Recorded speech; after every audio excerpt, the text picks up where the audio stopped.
Dice Habacuc, capítulo 2, sobre mi guarda estaré y sobre la fortaleza afirmaré el pie, y velaré para ver lo que se me dirá, y qué he de responder tocante a mi queja. Y Jehová me respondió y dijo, escribe la visión y declárala en tablas, para que corra el que leyere en ella. Aunque la visión tardará aún por un tiempo, mas se apresura hacia el fin, y no mentirá.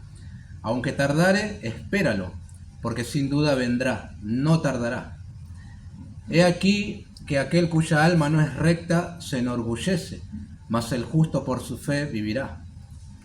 Y también el que es dado al vino es traicionero, hombre soberbio que no permanecerá. Ensanchó como el Seol su alma, y es como la muerte que no se saciará. Antes reunió para sí todas las gentes, y juntó para sí todos los pueblos. ¿No han de levantar todos estos refrán sobre él y sarcasmos contra él? Dirán, ay del que multiplicó lo que no era suyo. ¿Hasta cuándo había de acumular sobre sí prenda tras prenda?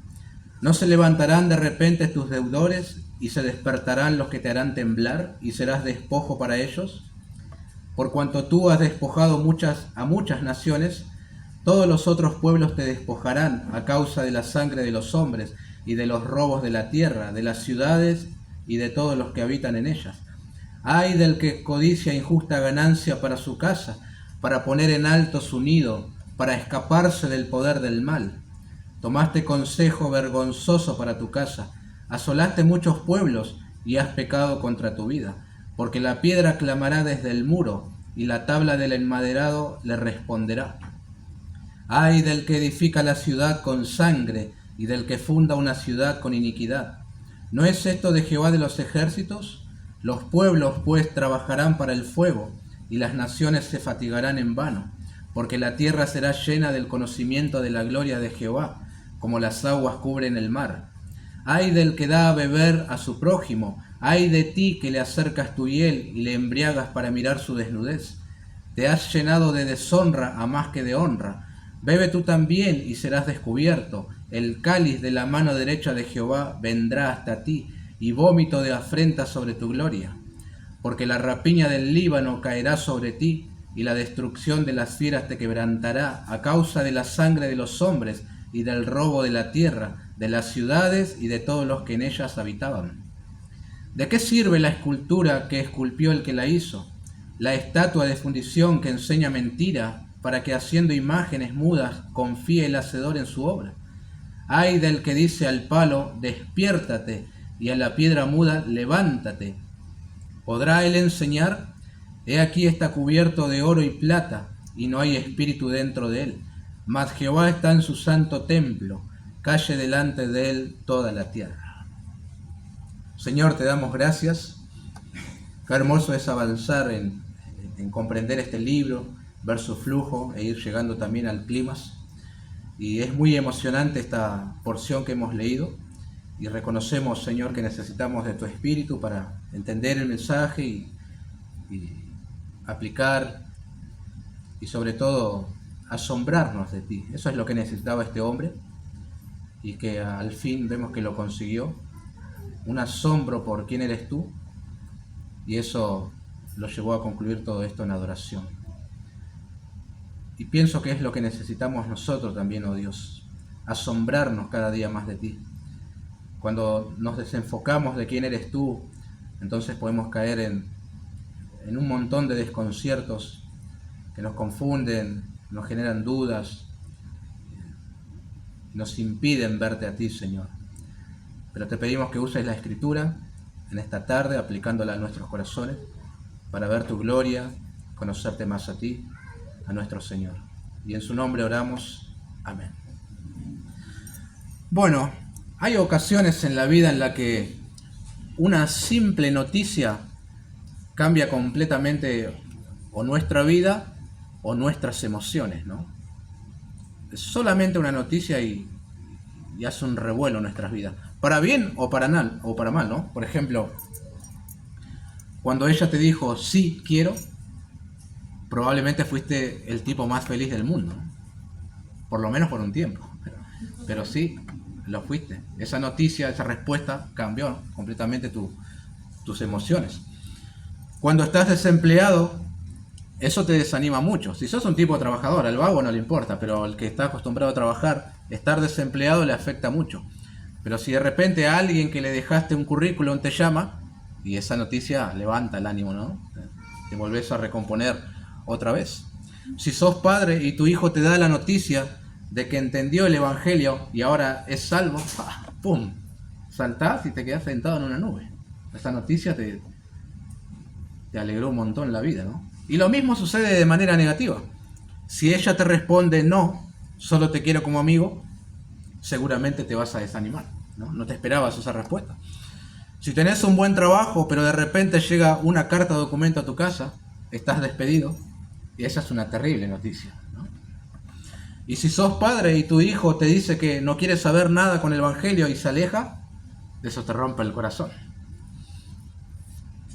Noticias, ¿no?, que cambian nuestro estado de ánimo. Cuando el profeta Elías, recuerdan que él venía de una gran victoria, juntó a todos los profetas, hizo, un terrible teatro, pero terminó todo para bien. Cuando recibe la noticia de que Jezabel amenaza su vida, y eso fue un golpe duro para el ánimo del profeta. Terminó huyendo, desesperado, y luego quería morirse. Cuando Nehemías recibe la noticia de que los muros de Jerusalén están derribados y la puerta había sido prendido fuego, esa noticia le impactó, ¿no?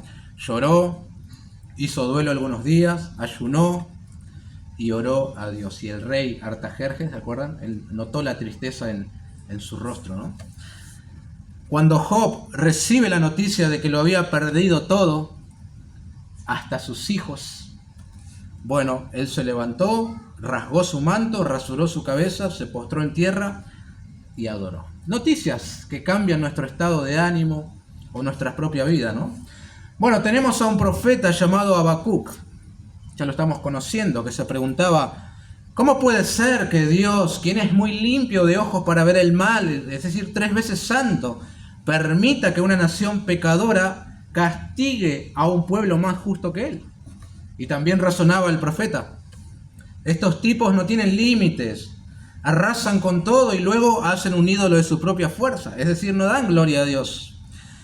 Sé que no seremos destruidos completamente, decía el profeta, no confío en el carácter de Dios, pero esto me desconcierta, no logro reconciliar lo que está pasando. Parece como que la santidad de Dios está comprometida.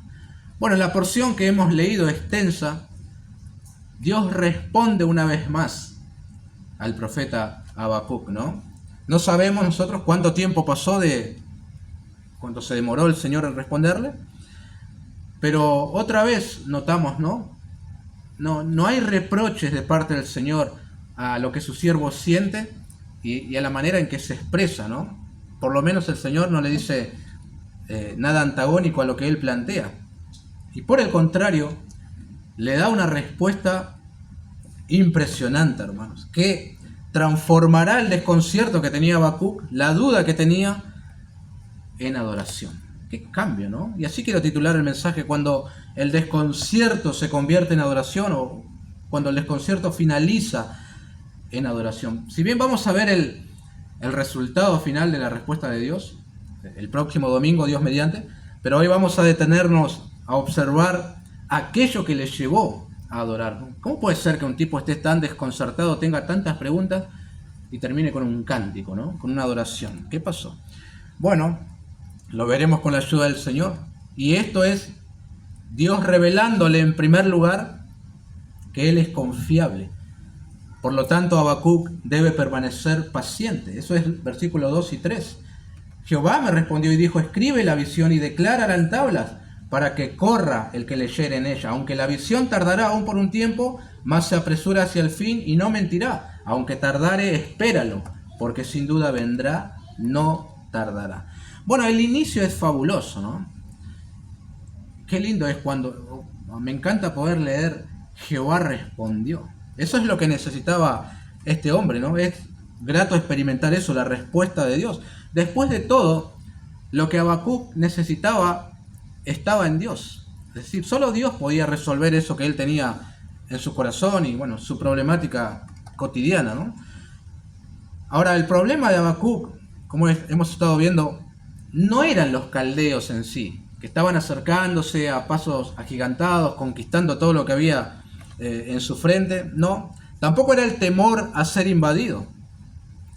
El problema de Habacuc era un aparente silencio de parte de Dios ante la injusticia social que él estaba viviendo, ¿no? Y posteriormente el problema de Habacuc era no poder comprender bien la santidad de Dios. Él creía que estaba comprometida a levantar una nación pecadora para castigar al justo, ¿no? Ahora, el enfoque a mí me parece correcto y muy desafiante, porque muchas veces nos pasa a nosotros que en el desconcierto buscamos respuesta fuera de Dios.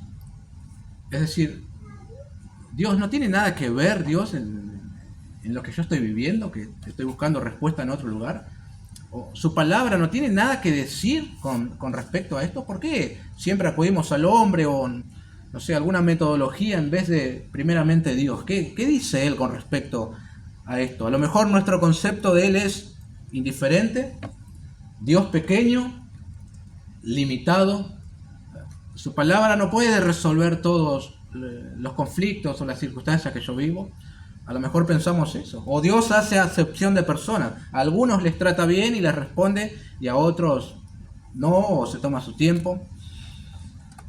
Creo que yo hermanos, que a menudo lo que nosotros necesitamos, ¿no?, en nuestras vidas como cristianos, en medio del desconcierto, se encuentra en Dios. Nosotros necesitamos una comprensión más profunda de quién es Dios. Y ni se imaginan cuánto se disipará de nuestras vidas cuando le conocemos más a Él. Eso lo cambia todo. Conocer a Dios, conocer de su dominio absoluto sobre todos los asuntos de la vida. Necesitamos asombrarnos como los discípulos de Jesús. ¿Quién es este que aún el mar y el viento le obedecen? Completamente asombrado por la gloria del Señor Jesucristo en medio de esa tempestad. Y nosotros también, ¿quién es nuestro Dios? ¿Qué áreas gobierna? ¿Es soberano sobre todo o no?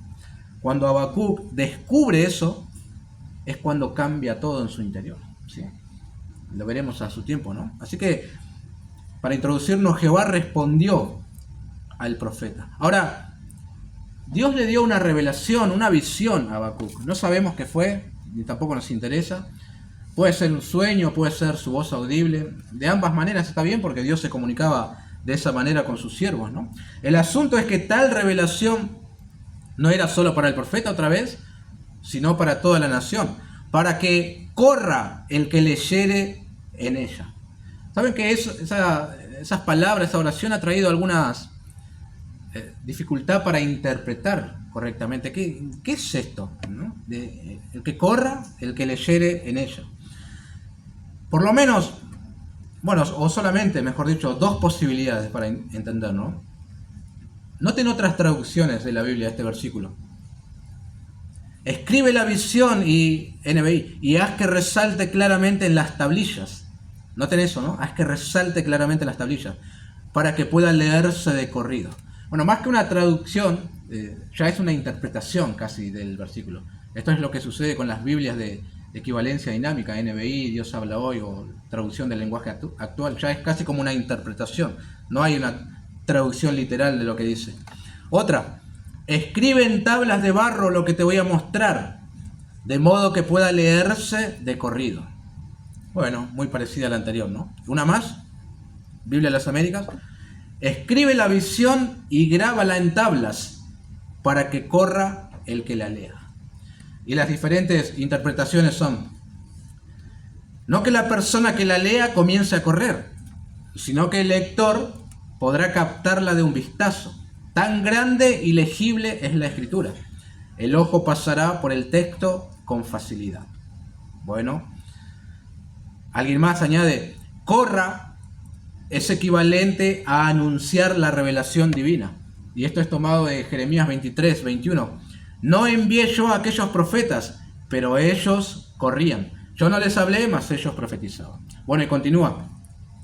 Como cada uno que llega a informarse de un mensaje divino está obligado a correr, es decir, usar todos los recursos para hacerlo conocer a otros. Y alguien más, lo último, tan legible que quien la lea pueda correr a contar a todos los que pueda las buenas nuevas de la venida del enemigo y la liberación de Judá. Bueno, ambas están bien, ¿no?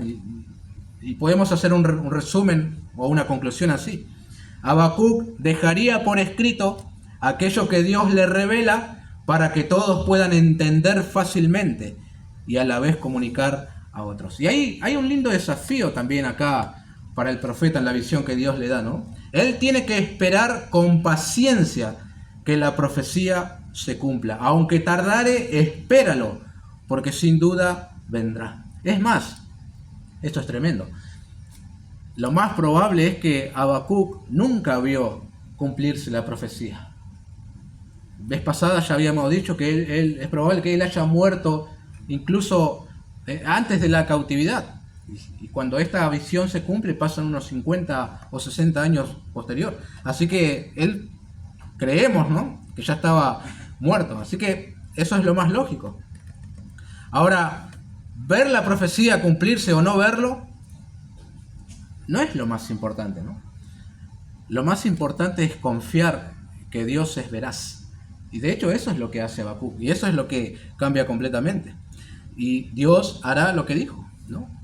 Eso es lo primero que llevará a Habacuc a pasar del desconcierto a la adoración.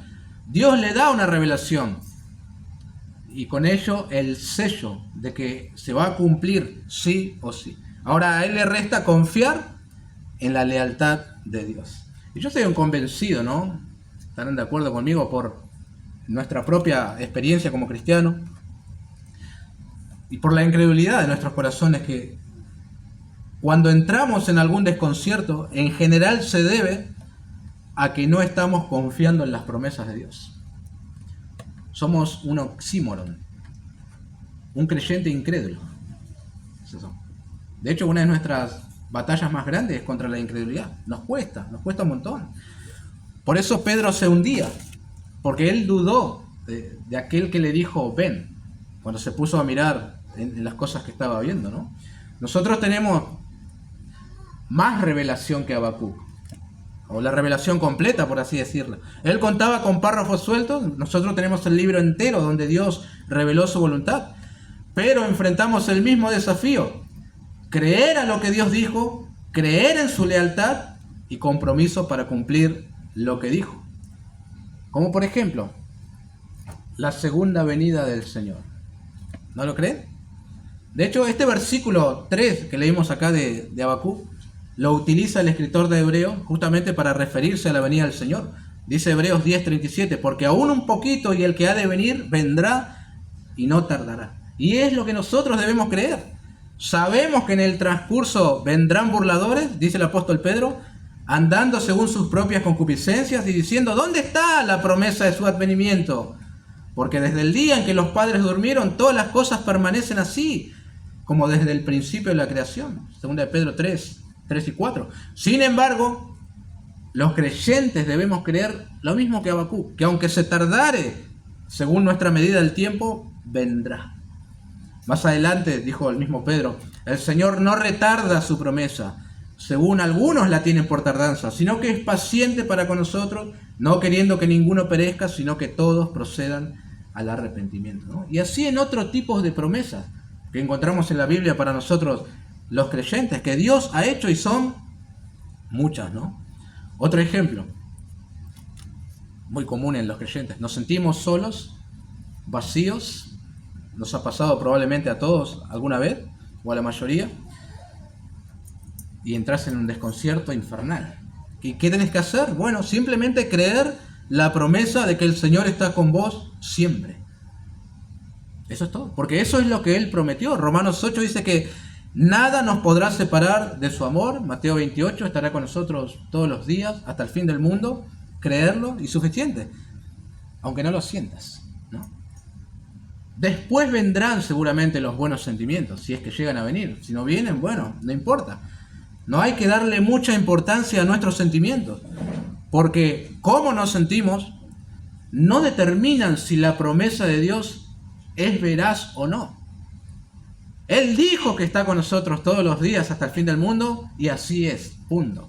¿Lo sentís? ¿No lo sentís? A nadie le importa. Solamente tenés que creer que Él lo dijo. Eso es fe, vivir por la fe, que ahora vamos a ver en el versículo 4. Pero a este hombre, Habacuc, como que le impactó profundamente la visión que el Señor le está dando. Y como dije, él no lo va a ver. No va a ver esto que Dios le está diciendo. Pero él lo está creyendo. Y eso es lo que hace la diferencia, ¿no? No que lo vea. Yo lo espero. No, Dios lo dijo y lo cree. Así es como se maneja alguien con fe, ¿no? En otras palabras, como que el Señor le está diciendo: paciencia, Habacuc, estoy llevando mis planes hacia adelante, mis tiempos son perfectos, no estoy para nada inactivo, yo voy a tratar con los caldeos. Y ya que el Señor es confiable y la visión tardará, el creyente debe responder a eso viviendo en integridad, con fidelidad. Aquí entra el versículo 4. He aquí aquel cuya alma no es recta se enorgullece, mas el justo por su fe vivirá. Este debe ser el versículo más conocido de todo el libro, y no porque seamos fanáticos del Antiguo Testamento, sino porque en el Nuevo Testamento se cita 3 veces, ¿no? 2 veces el apóstol Pablo, Gálatas, Romanos, y una vez lo hace el escritor anónimo de Hebreo. Ahora, puede sonar raro, pero cuando lees aquí en Habacuc, el justo por su fe vivirá, trata de no pensar en Pablo, porque Pablo utiliza estas palabras pero en otro contexto. Pablo está hablando de que básicamente somos salvos por la fe en Jesucristo, justificados pues por la fe. Habacuc no está yendo en esta dirección aquí, ¿no? Sino que él quiere decir otra cosa. En este contexto hay un contraste entre el orgulloso, que sería Babilonia, los caldeos, y el justo, que debe vivir por la fe. Y la dificultad del versículo viene con entender bien: por su fe vivirá. ¿Qué significa esto? Otra vez, me gusta citar varias posibilidades y, bueno, quedarnos con una, ¿no? La que haga más justicia al contexto. Del Nuevo Testamento lo entendemos fácilmente.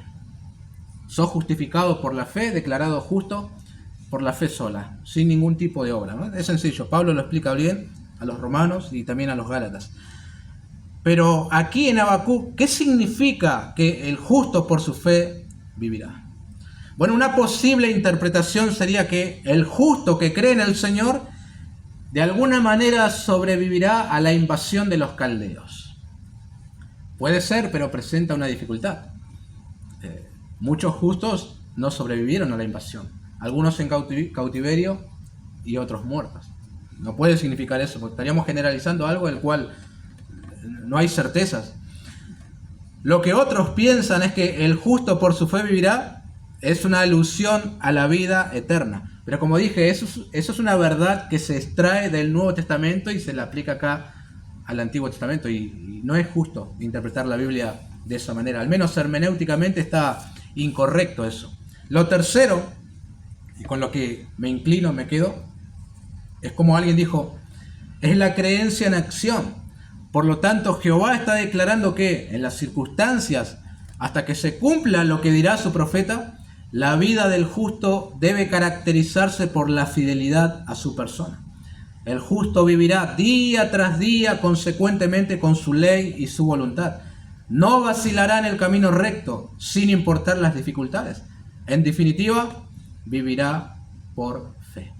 Esta interpretación armoniza bien con el uso que el escritor de Hebreos hace del versículo de Habacuc: el justo por su fe vivirá. Porque allí en el Nuevo Testamento esos cristianos están padeciendo persecución y el escritor lo anima a seguir hacia adelante y dice: el justo por su fe vivirá. Básicamente es lo mismo que está pasando aquí en Habacuc. Dios está diciendo: confíen en mis planes soberanos, sigan siendo fieles a pesar de que ahora están padeciendo. Todavía viene lo peor, pero se trata de vivir con fidelidad a pesar de. Eso es lo que quiere decir: el justo por su fe vivirá, en este contexto, ¿no? El contexto es claro, ¿no? Los orgullosos son los caldeos. Bueno, los justos deben vivir con fidelidad. Ahora, es obvio que cuando todo se desmorona, el justo también es tentado a ir en esa dirección de decadencia, ¿no? Siempre recuerden al salmista Asaf. Mirando a los impíos, él dijo: por poco mis pies no resbalan, ¿no? Viendo la prosperidad de los impíos. Como conclusión al primer punto, para que Habacuc pase del desconcierto a la adoración, Dios le dio una visión que él debía escribirla en tablas para que todos las leyeran fácilmente y a la vez comunicaran a otros. Y su responsabilidad era confiar y esperar siendo fiel, porque a su debido tiempo la visión se iba a cumplir. Qué desafío ese, ¿no? Yo creo que es una de las partes que más nos cuesta a nosotros como creyentes. Segunda Crónicas 20:17, paraos, estad quietos y ved la salvación de Jehová con vosotros. Salmos 46:10, estad quietos y conoced que yo soy Dios. ¿Qué debemos hacer? Bueno, seguir viviendo con fidelidad. Eso es todo. Esperando en el Señor, confiando en Él, porque lo que Él promete se va a cumplir. A veces nos pasa todo lo contrario.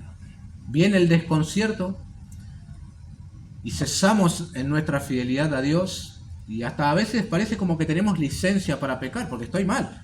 ¿Se entiende? Yo estoy mal, bueno, puedo hacer lo malo. Cuando esté bien voy a hacer lo bueno. No es así. El desafío para Habacuc es, mirá viejo, se va a desmoronar todo. Acá vienen los caldeos, van a hacer estrago. Seguí viviendo por la fe. Seguí viviendo con fidelidad. En su momento, lo que te dije se va a cumplir, ¿no? En segundo lugar, aquello que llevó a Habacuc del desconcierto a la adoración es Dios revelándole su justicia. Y esto es desde la primera parte del versículo 4 hasta que termine el capítulo, ¿no? Que vamos a ir viendo así brevemente. Se ha dicho ya en el capítulo 1 de los caldeos, son una nación cruel, presurosa, formidable y terrible, atribuyen su fuerza a su Dios, son idólatras y mucho más. Entonces, todavía queda una pregunta por responder acá, ¿no? Una pregunta que el profeta hace. ¿Qué vas a hacer con esta nación que utilizás como instrumento para castigar a tu pueblo? Y en pocas palabras, Dios le dice justicia. Eso es lo que voy a hacer. Ellos tendrán su merecido. Warren Wiersbe declara que en esta sección hay como una canción burlona en la cual Dios pronuncia 5 ayes sobre 5 pecados particulares de Babilonia. Se anuncia juicio a la nación, pero en un tono burlesco, ¿no? Ridiculizando a la nación orgullosa como Babilonia. Vamos a prestar atención brevemente a estos ayes, ¿no? Para luego extraer algunas enseñanzas teológicas. Y notarán lo parecido a nuestro contexto porque se nombra pecados básicamente vigentes en el día de hoy. El primer ay es juicio por la explotación, versículos 6 al 8. ¿No han de levantar todos estos refrán sobre él y sarcasmos contra él? Dirán, ay del que multiplicó lo que no era suyo, ¿hasta cuándo había de acumular sobre sí prenda tras prenda? ¿No se levantarán de repente tus deudores y despertarán los que te harán temblar? Y serás despojo para ellos, por cuanto tú has despojado a muchas naciones.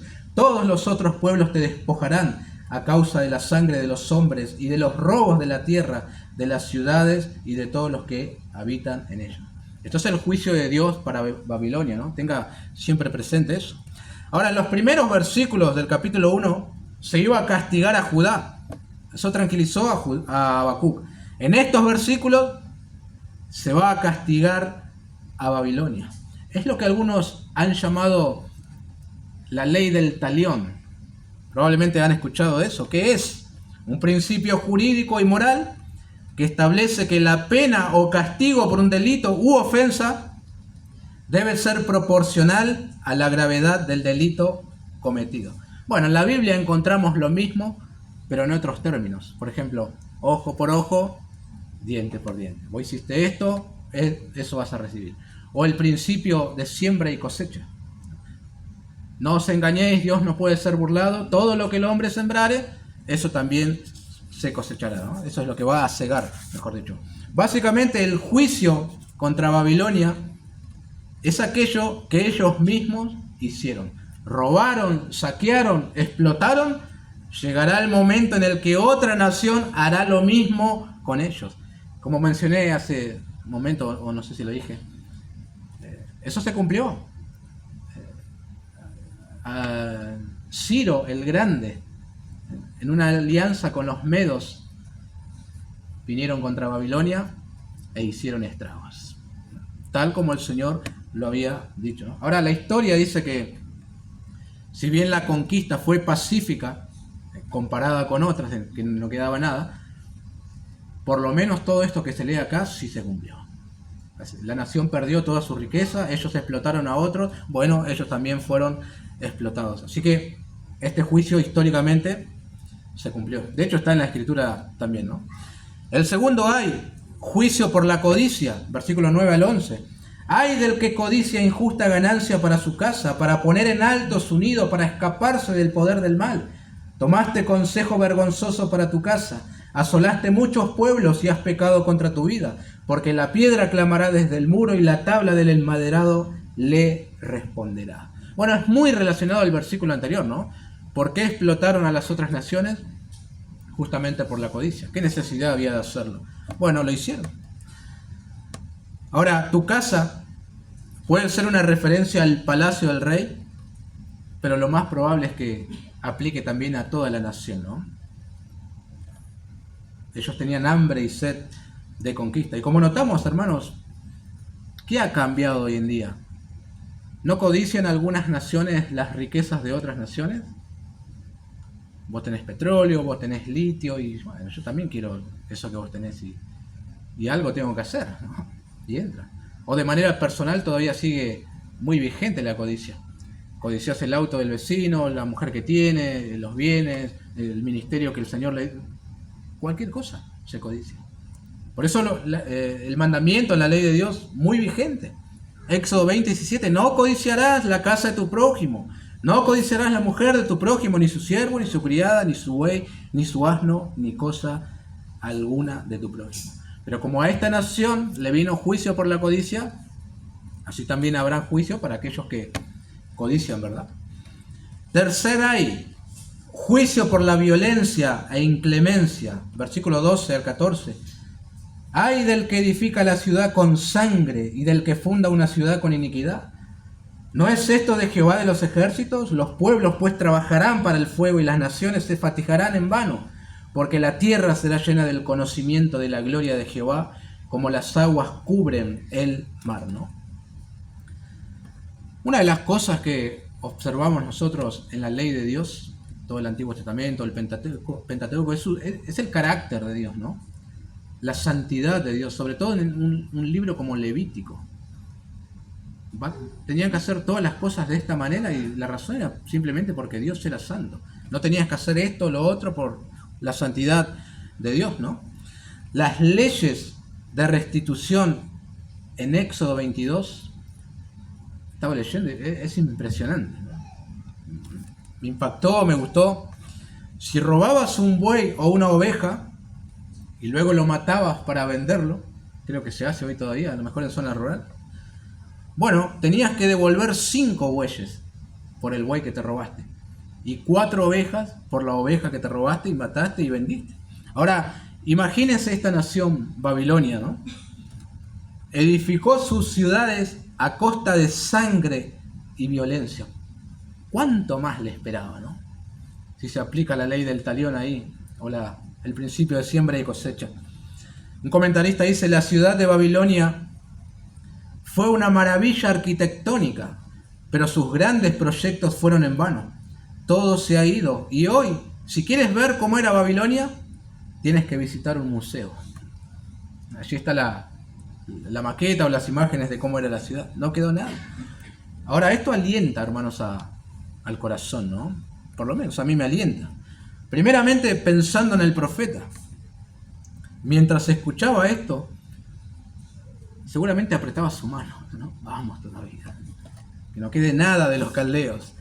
Pero también anima a los justos de todos los tiempos, porque llegará el momento en el cual toda esta violencia e inclemencia que vemos terminará. Cuando el Señor venga a establecer su reino milenial, Apocalipsis 20, la tierra será llena del conocimiento de la gloria de Jehová, como las aguas cubren el mar, ¿no? Como dice acá Habacuc, en el versículo 14. Cuarto hay, juicio por la embriaguez, versículo 15. Ay del que da de beber a su prójimo, ay de ti que le acercas tu hiel y le embriagas para mirar su desnudez. Te has llenado de deshonra más que de honra. Bebe tú también y serás descubierto. El cáliz de la mano derecha de Jehová vendrá hasta ti, y vómito de afrenta sobre tu gloria. Porque la rapiña del Líbano caerá sobre ti, y la destrucción de las fieras te quebrantará a causa de la sangre de los hombres, y del robo de la tierra, de las ciudades, y de todos los que en ellas habitaban. Wow. Parece ser que hicieron estragos hasta en los bosques. Eso puede ser una referencia al versículo 17, aún a los animales.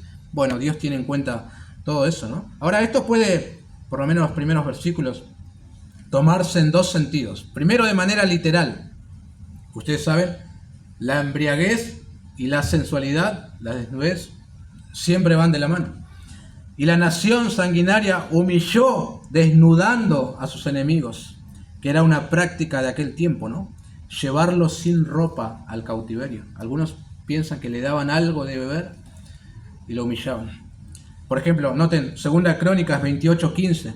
Y se levantaron los varones nombrados y tomaron a los cautivos, y del despojo vistieron a los que de ellos estaban desnudos. Los vistieron, los calzaron y les dieron de comer y de beber. Era una práctica común, despojar y desnudar al enemigo, ¿no? Isaías 24. Así llevará el rey de Asiria a los cautivos de Egipto y los deportados de Etiopía, a jóvenes y a ancianos, desnudos y descalzos, y descubiertas las nalgas para vergüenza de Egipto. Pero también podemos tomar este ay de manera figurada, ¿no creen? Ellos dieron a beber a las otras naciones y él de amargura. Bueno, como resultado, ellos también beberán la copa de la ira de Dios. Y eso es lo que pasó, ¿no? De ambas maneras está bien. Un último ay, no podía faltar, hermanos. Juicio por la idolatría. Verso 18. ¿De qué sirve la escultura que esculpió el que la hizo? La estatua de fundición que enseña mentira para que haciendo imágenes mudas confíe el hacedor en su obra. Ay del que dice al palo, despiértate, y a la piedra muda, levántate. ¿Podrá él enseñar? He aquí está cubierto de oro y plata, y no hay espíritu dentro de él. Mas Jehová está en su santo templo, calle de él, delante de él toda la tierra. Bueno, ya se había hecho mención de la idolatría de los caldeos en el capítulo 1, ¿no? Fue en el versículo 11 y en el versículo 16, pero aquí quien los señala es Dios mismo. No se le va a escapar eso de la nación, la idolatría. Calvino decía que el corazón del hombre, ¿no?, es una fábrica de ídolo. ¿Y cuánta razón tenía, hermanos? ¿Notan como que hay algo en nuestro corazón que inmediatamente se aboca hacia algo o alguien para elevarlo a una altura que no le corresponde? De cualquier cosa hacemos un ídolo. A veces idolatramos a nuestros hijos, ¿sí? Es decir, están ocupando un lugar en nuestro corazón que le corresponde solamente a Dios. A veces de las cosas que tenemos, de los bienes o lo que sea. Algunos idolatran el ministerio y como que no ven su vida fuera de ese ministerio. Pará, tu identidad no está en ningún ministerio sino en Dios, ¿no? Puede ser una forma de idolatría también. Ahora, alguien agarra, según el contexto, ¿no?, un poco de yeso, le da forma de persona o de animal y luego termina adorando, pidiéndole cosas y haciéndole sacrificios. Yo recuerdo, creo que se los conté una vez o no lo sé, o alguien. En los barrios suele suceder esas cosas. En el barrio del lado, alguien dijo que vio al Gauchito Gil aparecer en un árbol. Todos los vecinos a ver el árbol. Y algunos le dejaban cigarrillos porque, según decían, los consumía. Y no había absolutamente nada. Pero ya se hicieron un ídolo del árbol, porque apareció una imagen. Hasta el día de hoy, 20 años después, está el santuario ahí. Y atrae turistas. Y está el árbol todavía. Así es el corazón del hombre. Enseguida hacemos un ídolo de cualquier cosa. Tremendo. Las cosas que hace el ser humano, ¿no? Por eso Romanos 1 dice, cambiaron la verdad de Dios por la mentira, honrando y dando culto a las criaturas antes que al Creador, ¿no? Bueno, a Babilonia también se le va a juzgar por su idolatría. Dios no iba a perdonar eso. Dijimos que hacían un ídolo de su fuerza, más allá de todas las deidades que adoraban. Pero acá Dios dice algunas cosas interesantes en cuanto a este pecado, ¿no? Llega hasta ridiculizar al idólatra, porque es ridículo lo que hace alguien que adora, ¿no? Si bien nosotros también, antes de que el Señor nos quitara el velo, adorábamos a lo mejor algún ídolo, nunca nos pusimos a pensar, qué tontería estoy haciendo, ¿no? Me formé yo mismo una madera, le di forma y ahora le estoy pidiendo que me cumpla deseos. Tremendo. Pregunta acá el Señor, ¿de qué sirve la escultura que esculpió el que la hizo? El Salmo 115 responde bien a esto, verso 4 al 8. Los ídolos de ellos son plata y oro, obra de manos de hombres. Tienen boca, mas no hablan, tienen ojos, mas no ven, orejas tienen, mas no oyen, tienen narices, mas no huelen, manos tienen, mas no palpan, tienen pies, mas no andan, no hablan con su garganta, semejante a ellos son los que lo hacen, y cualquiera que confía en ellos. Es decir, un idólatra es alguien que no ve, no camina, no percibe, está completamente ignorante e inmóvil, ¿no?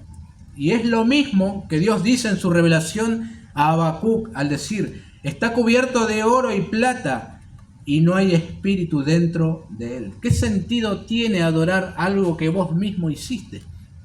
Es la pregunta, ¿no? Retórica. No ve, no te escucha. Y por si fuera poco, Dios condena esa práctica. Noten el ay del que dice al palo, despiértate, y a la piedra muda, levántate. De hecho, Nabucodonosor, después lo ven en el libro de Daniel, hizo levantar una estatua de él enorme, ¿verdad? Para que le adoraran. Así eran los caldeos, ¿no? Dios juzgaría la idolatría de los caldeos y también la de toda persona que no reconoce al único Dios y verdadero. Y con esto tenemos que tener mucho cuidado, ¿no? Como dije, todo aquello que ocupa el lugar de Dios es idolatría, ¿no? Y pueden ser muchas cosas acá. En el versículo 20 el Señor de manera abrupta cierra la conversación. Por un lado, los ídolos tienen boca y no pueden hablar, pero por el otro, nuestro Dios está en los cielos, en su santo templo, lo gobierna todo, calle delante de él toda la tierra. Entre esos que tienen que callar, ¿quién está ahí también? Su siervo Habacuc, él también. Como si Dios le dijera, se acabó la conversación acá, no vas a hacer más preguntas, esto es todo, se corta el diálogo, no hay más. Ahora, lo que Dios hizo en esta sección, en estos versículos, esta visión, es mostrarle su gloria al profeta Habacuc, ¿no? Su señorío, su soberanía sobre todas las cosas, sobre toda nación, aún las impías que gobiernan sin tenerlo en cuenta a él. Él es Señor aún de aquellos que no le obedecen. Son sus instrumentos, aunque no lo sepan y no quieran serlo. Y Habacuc lo entendió. Creo yo que esto le voló la cabeza a Habacuc, ¿no? Me imagino al profeta contento, ¿no? El que no salta es un caldeo, el que no salta es feliz. Le volvió el alma al cuerpo, como quien dice, ¿no? Todas sus dudas e inquietudes fueron respondidas y tuvo un acercamiento impresionante a Dios, hermanos. Por eso estaba tan adorador en el capítulo 3, ¿no? Cuando lo veamos después. Por eso el libro se cierra así. El profeta adorando a Dios y gozándose en Dios, en él, ¿no? Como lo vamos a ver próximamente. Habacuc creía en un principio que Dios era indiferente a las injusticias que su pueblo atravesaba. Posteriormente creía que algo andaba mal si Dios levantaba a una nación impía para castigarles a ellos. Pero su desconcierto terminó en adoración, porque entendió que Dios es justo, soberano y digno de toda confianza. Cuando comprendió eso, estalló en adoración. No más dudas, no más desconcierto. Ya sé cómo es Dios, ya sé cómo actúa, me quedo en el molde y me gozo y adoro. Qué impresionante. Hay dos cosas en esta porción que observo que nos deja a nosotros, ¿no? Como enseñanza y desafío. Primero, el desafío de confiar y esperar en Dios. ¿Quién no ha creído alguna vez, pensado o dicho que Dios está inactivo? ¿Dónde está? ¿Por qué no resuelve esta situación? ¿Por qué no me contesta? ¿Qué le pasa? ¿Por qué hacemos eso? Bueno, miramos al mundo, a nuestras circunstancias personales, y parece como que hay una anarquía total. Nadie gobierna nada. Cada uno, como los tiempos de los jueces, cada uno hace lo que bien le parece. Porque suceden muchas cosas injustas. Sin embargo, hemos visto que Dios dio una visión a su siervo Habacuc y le dijo que esperara su cumplimiento viviendo con fidelidad, ¿no? Nada nuevo, queridos hermanos. Verdades antiguas que siguen vigentes el día de hoy. Confía en Dios y espera en Él viviendo por fe. Por fe andamos, no por vista, ¿no? Viviendo con fidelidad. Por el momento no lo ves, por el momento no cambia nada. Bueno, mañana puede cambiar. ¿Por qué no? Seguí íntegro, seguí fiel, confiando en Dios. Segundo, todos estos ayes contra Babilonia nos revelan un principio teológico, ¿no? Dios es justo, aborrece el pecado más que nosotros y pagará a cada uno conforme a sus obras. No se la iba a llevar de arriba de Babilonia por todo lo que estaba haciendo, ¿no? Dios tenía en cuenta cada uno de sus pecados y todo lo que iba a hacer. Pero al principio es ese. Dios es justo, aborrece el pecado y va a pagar a cada uno conforme a sus obras. Romanos 2, 5 al 11 dice, yo lo leo, pero por tu dureza y por tu corazón no arrepentido atesoras para ti mismo ira para el día de la ira y de la revelación del justo juicio de Dios, el cual pagará a cada uno conforme a sus obras. Vida eterna a los que, perseverando en bien hacer, buscan gloria y honra e inmortalidad. Pero ira y enojo a los que son contenciosos y no obedecen a la verdad, sino que obedecen a la injusticia. Tribulación y angustia sobre todo ser humano que hace lo malo, el judío primeramente y también el griego, pero gloria y honra y paz a todo el que hace lo bueno, al judío primeramente y también al griego, porque no hay acepción de personas para con Dios. Babilonia podía jactarse de su ejército, de sus conquistas, de las humillaciones que hacían a los otros ejércitos.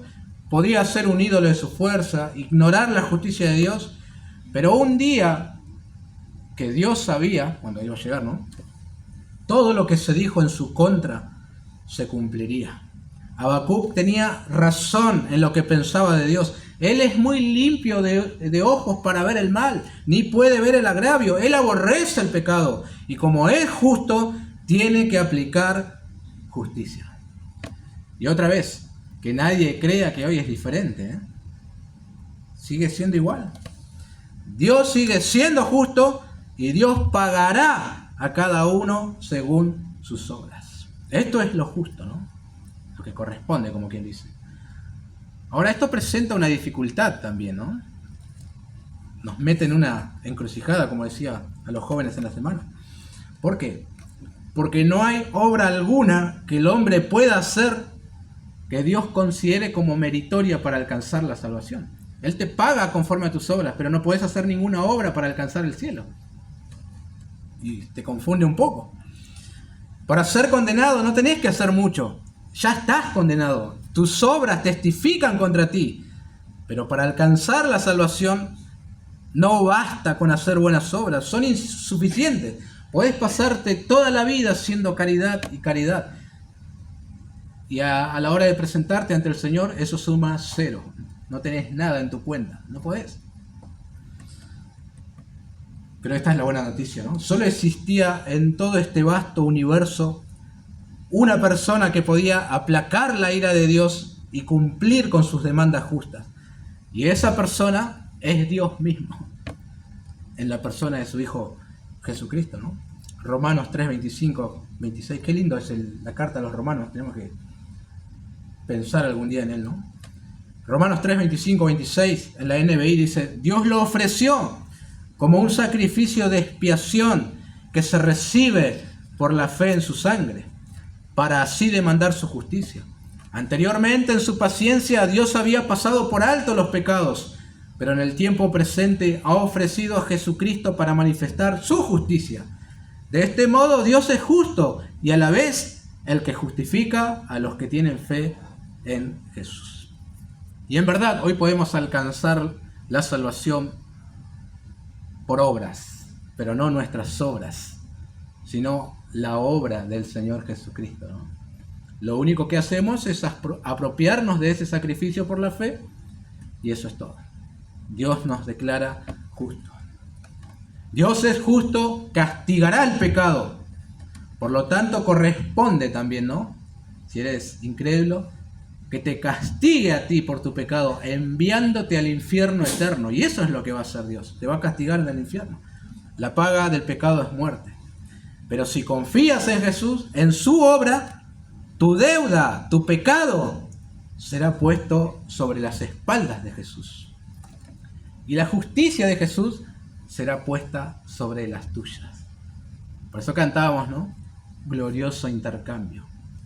Eso es lo que Dios hizo, ¿no? Y después, justificados pues por la fe, tenemos paz para con Dios por medio de nuestro Señor Jesucristo.